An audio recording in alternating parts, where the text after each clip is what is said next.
Good morning, my fellow citizens. My name is Anthony Catella, candidate for Congress, the 14th Congressional District of the Congress of the United States in the state of Illinois. And I want to talk to you about the partisan divide. United we stand, or divided we fall. Please consider this as please consider that which I have to say as the considered viewpoint of a fellow American. The political parties of our country have evolved throughout our history and throughout our country. Many of our founding fathers, among them George Washington, warned against the dangers of partisan politics. But from the very beginning of the Republic, parties evolved. Take the constitutional debates, for example.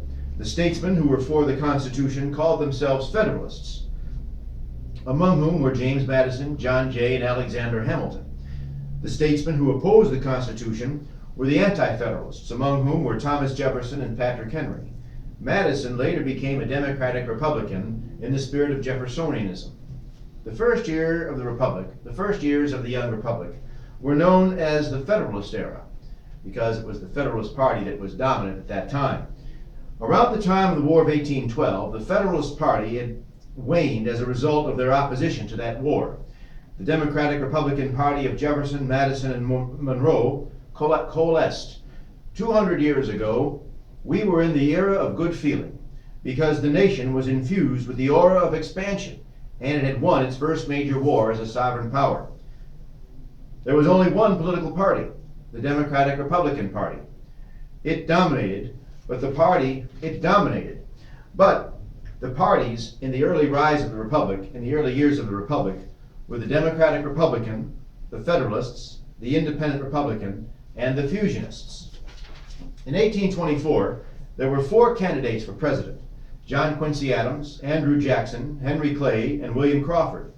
None of these candidates were at this time aligned with the party, hence era of good feeling. But this caused a tie amongst the voters. They could not cast a majority of votes in the Electoral College for any of those 4 candidates. This being the case, as per the Constitution, the election was decided by the House of Representatives. This had happened before in 1800. Between Jefferson and John Adams. In 1800, Thomas Jefferson was the Democratic Republican and John Adams the Federalist candidate. In 1824, the House elected John Quincy Adams. One of his opponents, Andrew Jackson, and his people formed a party to oppose John Quincy Adams in the 1828 election, and they called themselves the Jacksonian Democrats.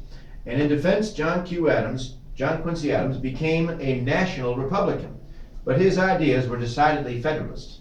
So the era of good feelings, which started around the time of the War of 1812, which started around the time after the War of 1812, when we won the war, the Federalist Party that opposed it disintegrated, the Democratic Republicans emerged, and we had just one party, the Democratic Republicans, and everybody was united in a great spirit of national unity and concord, and that's the era of good feelings.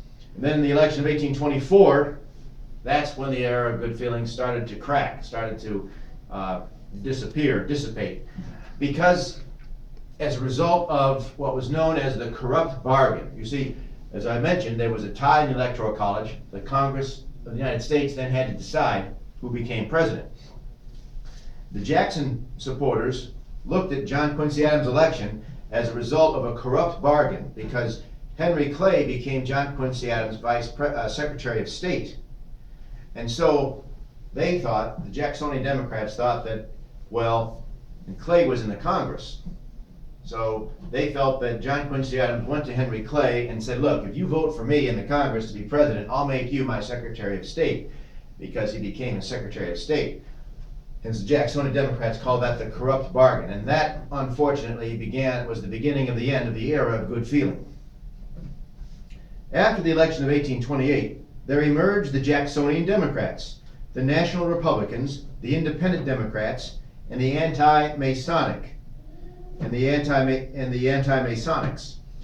The Democratic Republicans shortened to Republican, but this is not the same party of today.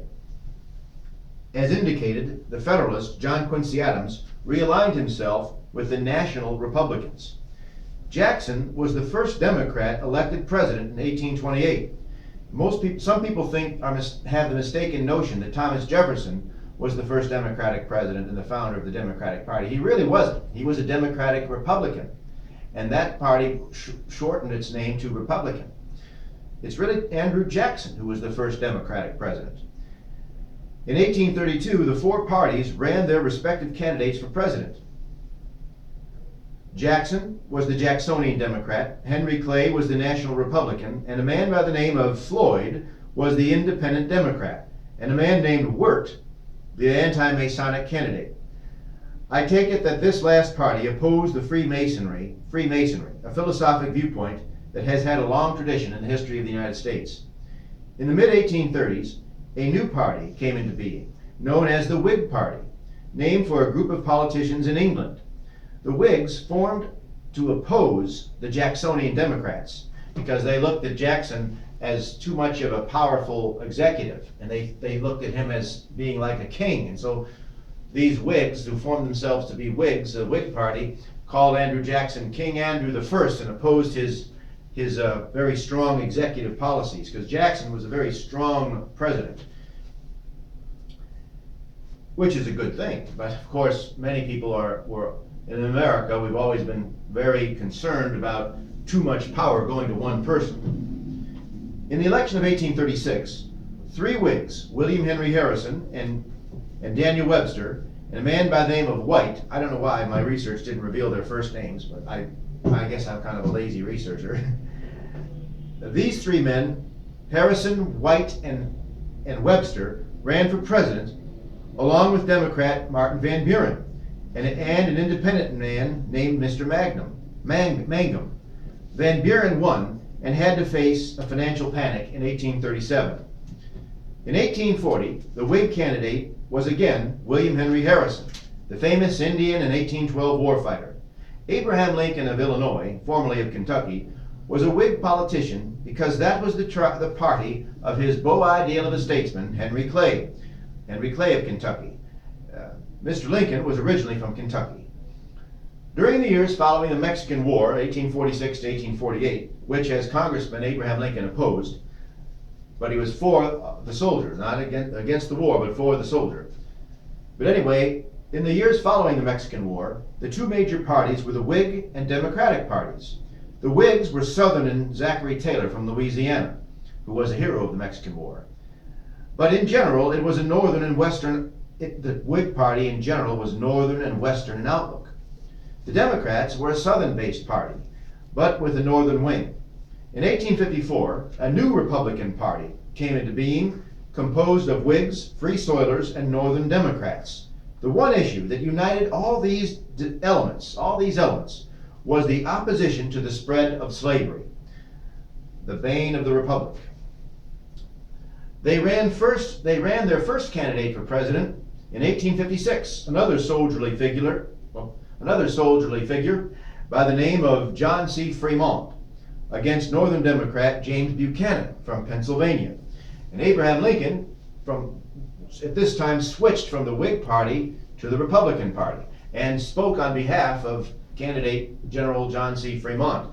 And Lincoln spoke, he gave some campaign speeches for Fremont in Dixon, Illinois, and in another town farther west of Dixon. And I can't remember right now, but Sycamore, I think it was, or Oregon, Illinois. And many people think that Lincoln was the founder of the Republican Party, but he really wasn't. It was a man by the name of Alvin Bovay, and that was formed up in Ripon, Wisconsin. Well, former President Millard Fillmore, who served from 1850 to 1853, he fulfilled the remaining years of Zachary Taylor's presidency. Zachary Taylor had died in office, and he was a Whig. Millard Fillmore was a Whig. He finished Taylor's term, and he ran again, this time as an American Know-Nothing Whig. This political party was very nativistic in its view and disdained immigrants and Indians and the Catholics. Not a very good image, and this is one of the reasons why Lincoln left the Whig Party, because he didn't like their, what we would call today intolerance. In 1860, Abraham Lincoln was the second Republican to run for the presidency. In 1860, the country was so divided over the slavery question that again, there were 4 candidates for president: Lincoln, the Republican, and 3 other men: Stephen A. Douglas, Lincoln's old friend and political opponent, as a Northern Democrat; John C. Breckinridge as a Southern Democrat; and John Bell of the Constitutional Union Party. Lincoln was the beneficiary of this 3-way split, and he won with not a single electoral vote from the South. The South voted for Breckinridge, the Southern Democrat. The North split the vote for Douglas and Bell, and thus it gave Lincoln the victory, the election. But he was a minority president. He didn't win by that much. The Civil War was the great national crisis which followed Lincoln into office in 1861. The war tore the country apart, the nation asunder, between North and South militarily, but politically it was a clash, you might say, between the Southern Democrats and the Northern Republicans, and also some Northern Democrats that were loyal to the Union. Now, Ulysses S. Grant, he was a Douglas Democrat, but he was one of Lincoln's great generals. In 1864, Lincoln ran for re-election, not as a Republican, interestingly enough, but as a National Union candidate, on a ticket shared with a loyal Southern Democrat by the name of Andrew Johnson for vice president. By loyal Southern Democrat, I mean Johnson was loyal to the Union cause, even though he was from the South.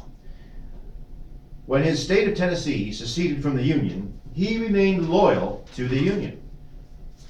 And Lincoln appointed him as a territorial governor in a part of Tennessee, in a portion of Tennessee, especially after Nashville fell to the Union forces early in the war. And then he did such a good job in that role that Lincoln asked him to run as his vice president in 1864. From the Civil War on, the two dominant parties have been the Democrats and Republicans. For the most part, Democrats have been rural and agrarian, pro-labor people, very Southern, but with a Northern wing. For over 100 years, the solid Democratic South was very instrumental in electing Democrats to the presidency. In the 1930s, an example of a Southern Democrat would be someone such as Huey Pierce Long of Louisiana, and a Northern Democrat such as the President of the United States, Franklin D. Roosevelt of New York. Both of these men were political rivals, and when Senator Long was assassinated in 1935, this probably gave President Roosevelt a political sigh of relief, as he could have had, as Long may well have been, a sizable challenge in the 1936 nomination battle. On the other side of the aisle was General Douglas MacArthur, a prominent Republican, but he was overseas, stationed in the Philippines, and that probably was another source of relief to President Roosevelt. As a result of the way he handled the bonus marchers in 1932, Douglas MacArthur became always associated with the right wing of the Republican Party. I don't know if he personally was himself, but he was always a Republican. But the right wingers kind of liked MacArthur.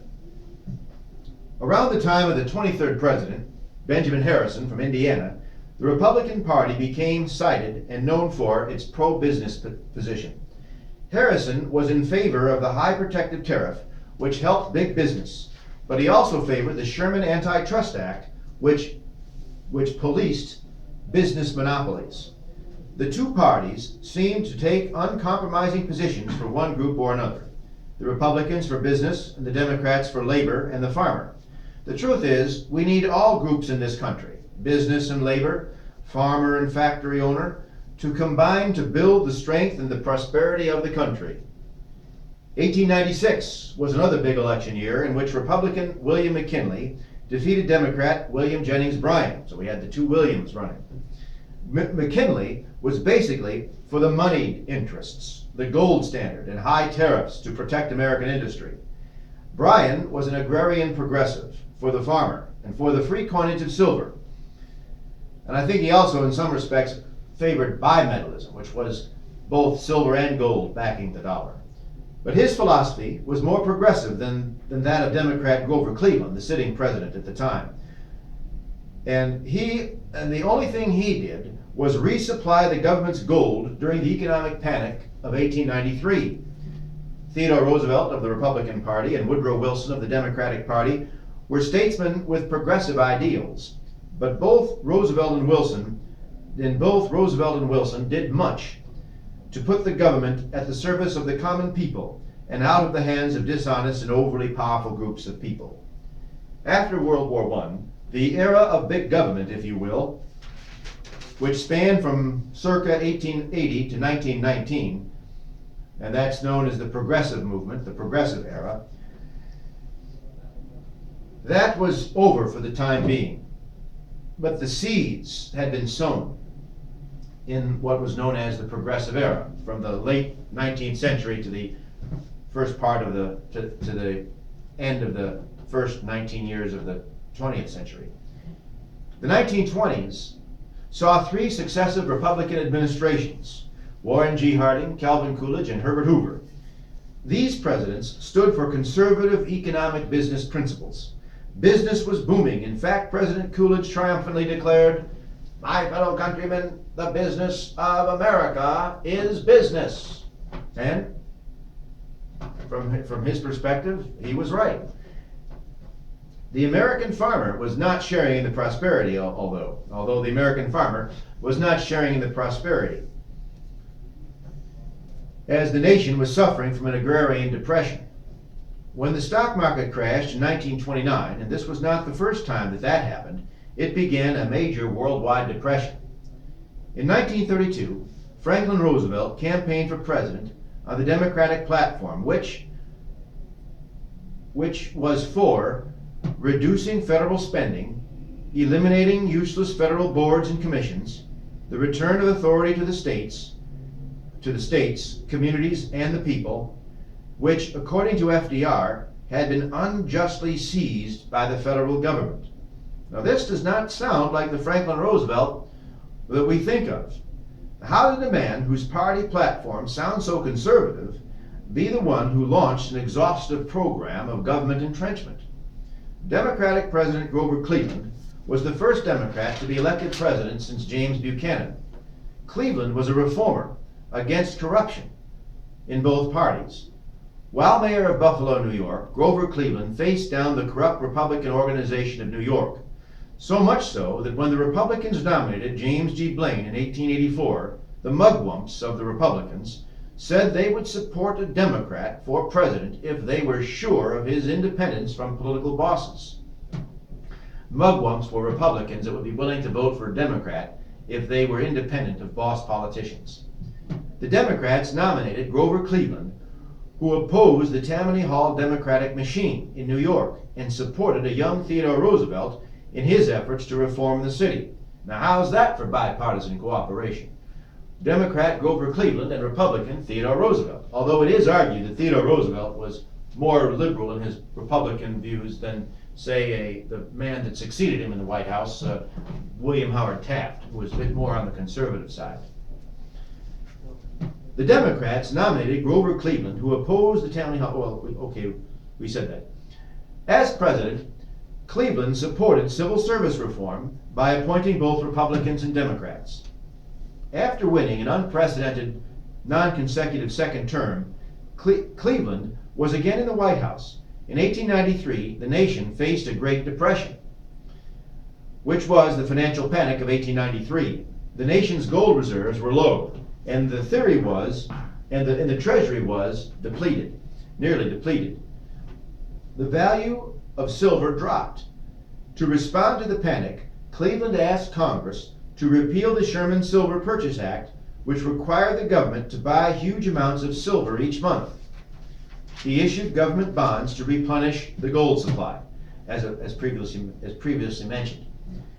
This was how President Cleveland calmed the economic panic of 1893. He put more gold into the dollar. Even though Bryan was a Democrat, that is not something he would have done. Although there were labor strikes and violence during this time, Cleveland simply let the economy run its natural course, and the nation rebounded. The Depression, like the one 40 years later, had widespread unemployment and labor strife. But Cleveland, as a Democrat, did not enlarge the growth of the federal government. The Democratic Party leaders of the future years would be the ones to do that. Leaders like Woodrow Wilson were at this time teaching political economy, and Franklin Roosevelt was a little boy growing up in school at the Groton School in Massachusetts. in Groton, Massachusetts.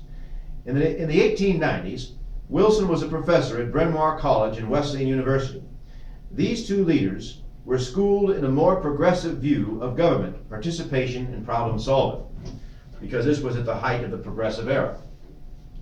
It is still a bit of a mystery regarding the excerpt from the 1932 Democratic Platform. History records that Franklin D. Roosevelt brought into being a whole different concept of government in America with the New Deal initiatives. The way Roosevelt countered the Depression of the 1930s was not the way Cleveland faced the economic depression of 1893. Every Democratic president prior to Franklin Roosevelt, with the exception of Woodrow Wilson, did not mobilize the government as the chief means of fixing the nation's economic breakage or remedying the economic ills. Both Wilson's New Freedom and Theodore Roosevelt's New Nationalism were very liberal compared to Grover Cleveland's policies, the Democrat 30 years before Woodrow Wilson. Franklin D. Roosevelt's New Deal was a different and dramatic approach from nearly all these presidents. It was a watershed event in a profound sense. It was born of progressive thinking, which had elements of new nationalism and new freedom, yet a character all its own. As indicated, we have had bad economic depressions before in our history. In the 1830s, under a Democrat, Martin Van Buren, in the 1870s under a Republican, Ulysses S. Grant, and in 1893 under a Democrat, Grover Cleveland. Under Republican administrations in the 1920s, we had farming depressions. Then came the stock market crash of 1929. The key thing about this event is that it not only caused economic panic in America, but around the world, and it lasted a good 10 years, from 1929 to 1939. The New Deal resulted in social legislation which transformed the United States greatly from the pre-Depression era. The United States became a mixed economy, not completely capitalist nor completely socialist, but the country began to assimilate elements of both economic philosophies. Some thought the Depression so bad that they feared revolution and the overthrow of capitalism. Interestingly enough, it was the New Deal that saved capitalism from people. It was the New Deal that saved capitalism, some people argue.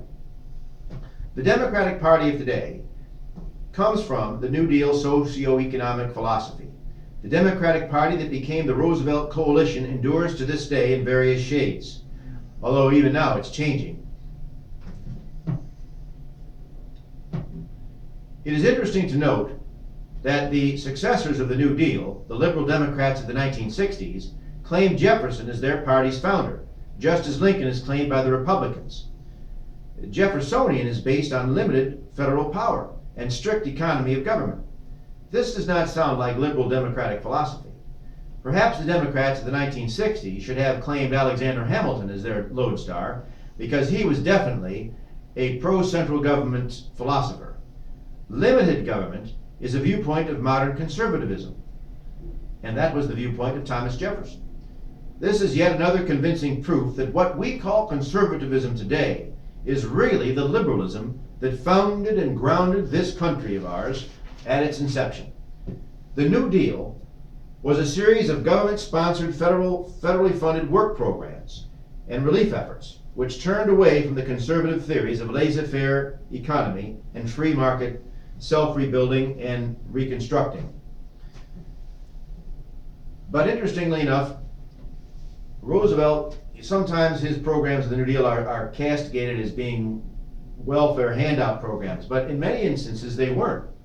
Social Security, for instance, was money paid by the government to people at the time who were out of work and indigent. It helped them with money to survive while they were looking for work. And other New Deal programs such as the CCC, the Civilian Conservation Corps, the Works Progress Administration, the National Youth Administration, which was headed by young Lyndon Johnson, these programs put unemployed people to work, and they were paid a salary by the government to help them. So it wasn't just all handout. And Herbert Hoover, when the Depression began, 6 months into Hoover's administration, he tried to help, to his credit, by instituting the Reconstruction Finance Corporation, which was to help the banks rehabilitate, to help people with their bank investments. The idea of government, welfare, are supported by thinkers who call themselves liberal Democrats. While there were also liberal Republicans such as Nelson Rockefeller and perhaps Richard Nixon or even George W. Bush in our time, there were also conservative Republicans such as Barry Goldwater and Ronald Reagan, who are or were for decentralization of government and a balanced budget. In many ways, the terms liberal and conservative in the 1960s are not what they were meant in Jefferson's day. The switch came in the 1930s and persists to this day. By some standards, though, John F. Kennedy could be considered a conservative, although he quoted Franklin Roosevelt. Ronald Reagan could quote Franklin Roosevelt, but Reagan was also a Republican. Yet, his policies on taxes sounded similar in some respects to those of John F. Kennedy. In fact, I don't have the quote with me here, but Ronald Reagan, in his memoirs, quoted a substantial passage of John F. Kennedy on his economic policies, and Reagan affirmed the validity of those statements of John F. Kennedy on the economy. In the 17 and 1800s, Jefferson was considered liberal because he favored limited government. Government is best which governs least. Alexander Hamilton was considered conservative because he favored a strong central authority. Unlike Jefferson, he was a member of the Constitutional Convention. Woodrow Wilson was more of a Hamiltonian than a Jeffersonian in his views on government and economy. It was his new freedom which gave this country a new political and economic framework based on strong government action. And of course, Alexander Hamilton, shortly after the American Revolution, put this country on a sound economic footing with the money system. In the 18th century, liberalism supported individual liberty and self-government. Conservatism supported the status quo and the idea of kings and monarchy. Thomas Paine and Edmund Burke, who both supported the American Revolution of 1776, later differed over the French Revolution of 1789. Paine looked at the French Revolution as one like the American Revolution. Burke, however, thought the French Revolution far too radical. In this sense, Edmund Burke is more like a conservative of the 18th century. The American Revolution was liberal in its ideals, but conservative in the sense that it built its own new government on its knowledge of its heritage from the English. Now, it built a new government on its foundations, on its historical foundations of English law and liberty. And yet America, once independent, created a new form of self-government that was never before in the history of government. In this sense, it was revolutionary. It is still claimed by many that the liberalism of the 18th century invented America, and so it has. It is today's conservatism. The Democratic Party of the 1960s was the successor to the New Deal of the 1930s, in the new frontier of John F. Kennedy and the Great Society of Lyndon Johnson. The Republican Party, born of the fight to end slavery and preserve the Union, went through its new phase of pro-business in the administration of Benjamin Harrison, and it has maintained this stance over the years. The Republican Party of the 1920s stood for high tariffs, reduced national debt, and income tax reduction. It still believes in some forms of Jeffersonianism and liberal ideas and libertarian ideas of self-government and individual liberty. While the Democrats of the 60s stood for civil rights, at least two presidents, Kennedy from the North and Johnson from the South. In fact, Johnson surprised his fellow Southern Democrats by being staunchly in favor of the civil rights movement. And of course, that was on the right side of history, as it were. And Johnson made the right decision in that regard. It must be noted, but still it must be noted, that before Kennedy and Johnson, in the 1950s, President Eisenhower, a Republican president, upheld the party of Lincoln as also the party of civil rights throughout the 1950s. Jefferson's dictum of a wise and frugal government is essentially the basis of Republican conservatism today in economic matters. Republican support of big business and industry may reflect some elements of Hamiltonianism, which of course differed from Jefferson's view of an agrarian republic of virtue. But again, as I say, we need elements of all. We need elements of both industry and agriculture to work together to help build the strength and grow the prosperity of the country. Let me see here. Oh yes, I'll give you I'll go ahead and do it. I'll give you one of my a good LBJ impression in this quote. He said, "No longer need farmer and clerk, city and countryside, struggle to divide our bounty. By working shoulder to shoulder together, we can increase the bounty of all." LBJ. That's from his inaugural of 1965. I call myself a Republican, but one of my Republican friends always says, "Why do you quote Democrats so much?" The Democrats of the late 20th century followed in the Roosevelt tradition, two famous disciples of which were Edward M. Kennedy, Senator of Massachusetts, and Thomas P. Tip O'Neill, Representative from Massachusetts. The Republicans have followed in the way of Herbert Hoover and Dwight Eisenhower, two famous disciples of which are Ronald Reagan and Barry Goldwater, and also Milton Friedman, an economist, and William F. Buckley Jr. President Reagan is a great example of a Republican president who supported a greater role, not of the government, but of the private sector economies initiatives, economic initiatives. Government, he would say, is not the answer to our problems. Government is the problem. The free market means just that it is free from unnecessary government regulation or control, and I believe that. I'm for that. It is meant to be an economy that can function and flourish independent of government intervention and regulation, except, of course, in cases of emergency.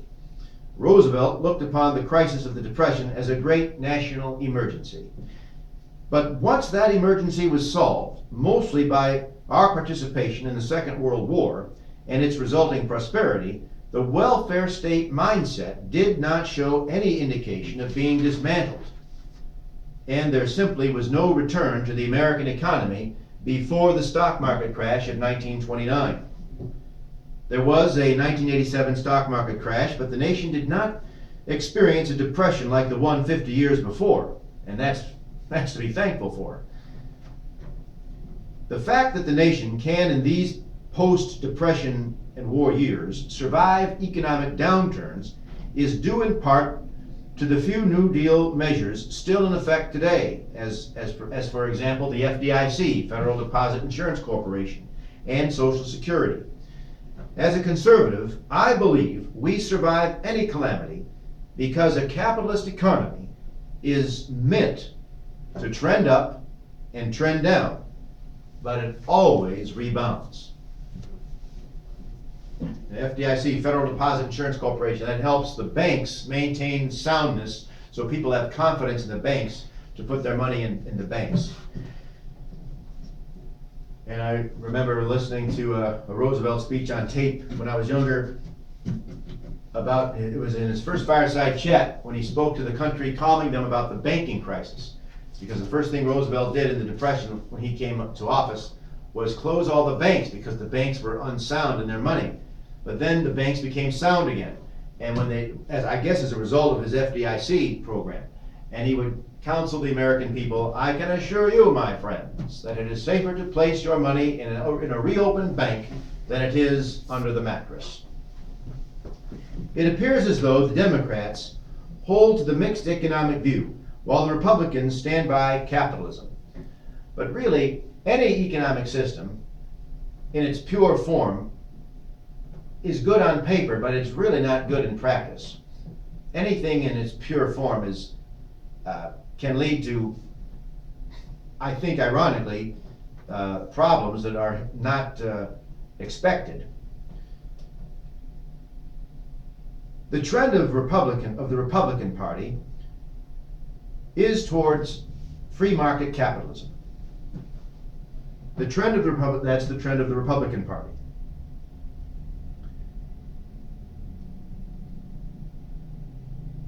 But the Democrats, a good many of the so-called radical Democrats, are moving so far to the left it could just as soon be called socialism. I kind of say this haltingly because I know that some people might disagree with this statement, but good people differ on many things. I mean, I was talking with a local politician who is a Democrat, and I certainly made known I'm a Republican. He said he would, as a Democrat, he was very concerned about the slide of some elements of the Democratic Party going far to the left. And that should be just as alarming to any Republican seeing his party going too far to the right. See, extremism is not good most of the time. Well, this seems to be the general trend of both parties, as I was just mentioning.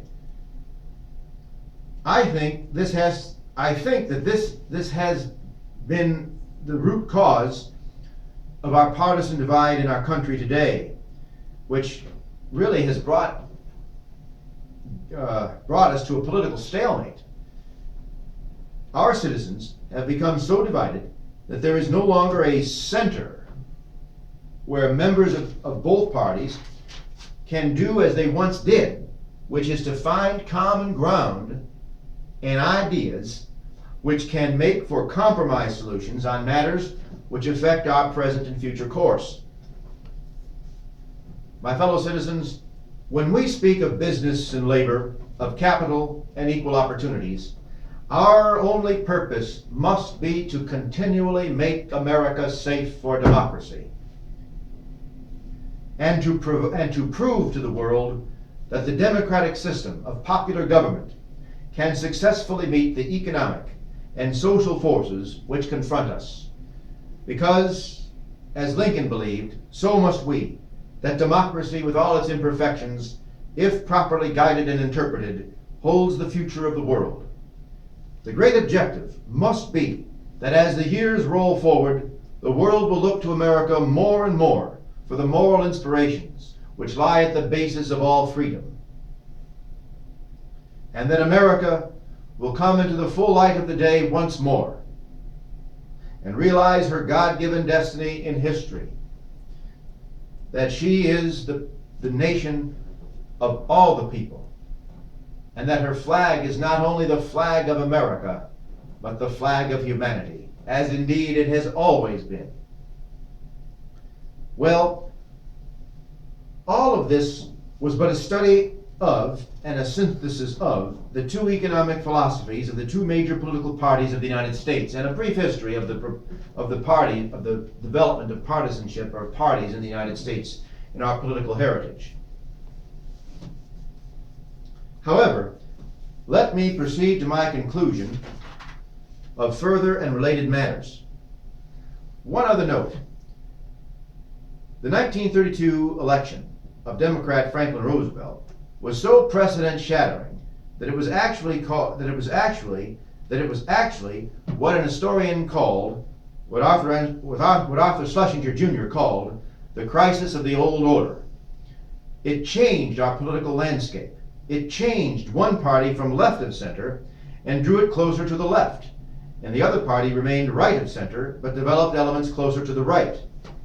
The president who followed Roosevelt was another Democrat, Harry S. Truman, and believe me, I love both Roosevelt and Truman. And Truman was a Midwestern Democrat, or Southern Democrat, from Missouri. He himself ranked Missouri as a southern state. He said, "I come from a southern state." It was more of a border state between North and South. Now, I don't mean to disagree with Mr. Truman, because I think he'd probably tell me, "Young man, you listen to me." Harry S. Truman, he was quite a guy. But actually, Missouri was one of the 4 slaveholding border states that remained loyal to the Union. So within the state of Missouri, there was a lot of division between Northern sympathy and Southern sympathy. But President Truman continued the government welfare state with his Fair Deal as a successor to Roosevelt's New Deal. He faced opposition by the 80th Republican Congress on his domestic programs, but he had their full support for his foreign policy. On the foreign policy front, he was supported by Congress to rebuild Europe and strengthen the Western alliance in defense against communism. On the domestic side, the domestic policy front, he sought to expand Social Security and introduced Medicare and Medicaid to assist people over 65 in paying their medical costs. This was attacked by Republicans as introducing socialized medicine. Truman could not get this passed.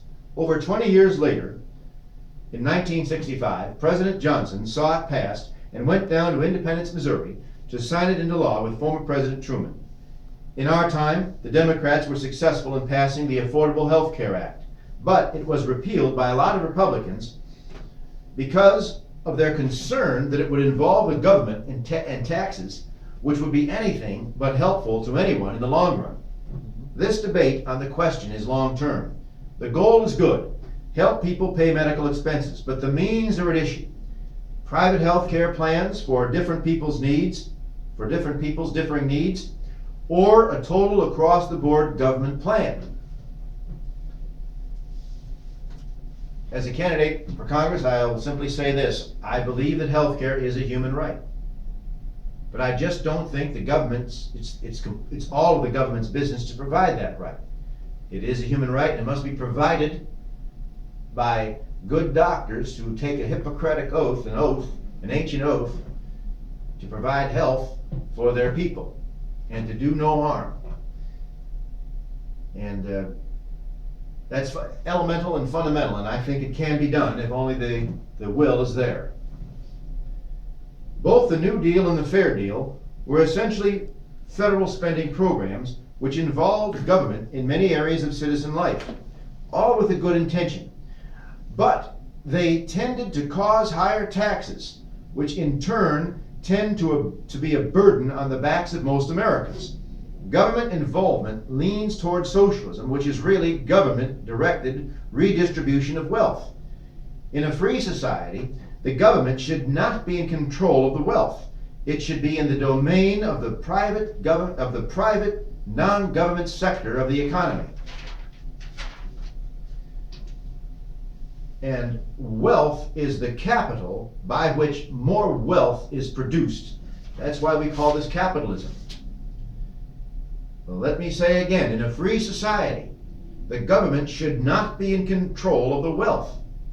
It should be in the domain and the control of the private enterprise sector as capital, which is wealth by which we create more and greater wealth. The idea, that's what we call it capitalism, because capital is the wealth upon which wealth is created. This is the system of economy that Walter Lippmann observed many years ago.